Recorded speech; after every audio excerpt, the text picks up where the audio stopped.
Hello! It has been so long since I posted a video here and so much has happened since my last post. There's been a global pandemic. We moved.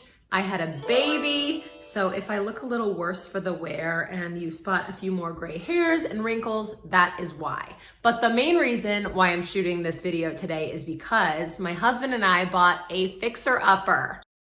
We've been coming to the Catskills for the last 10 years. My husband has actually been coming here since he was a kid. And ever since I first visited, it's been my dream to one day own a place here. I just love it.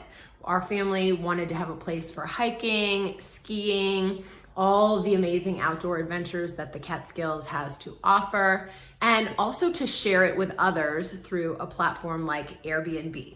Well, in the last couple months, our dream finally became a reality and we became the owners of this 100-year-old house.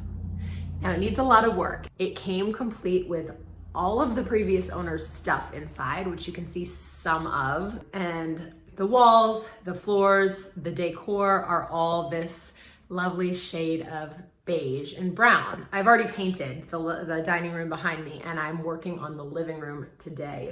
So we have a lot of projects coming up. We have a lot of work we're gonna be doing here, and I thought it was the perfect opportunity to revive this channel because I would love to show you the progress. Doing projects around the house is one of my biggest hobbies, and having a newborn that really got put on the back burner, but she is 16 months old now and kind of getting into the groove. We have a little bit more free time, and I'm just really thrilled to be able to get back to doing something I love. So be on the lookout for some fresh videos coming your way. I'm excited to share our progress and I hope you're excited to follow along.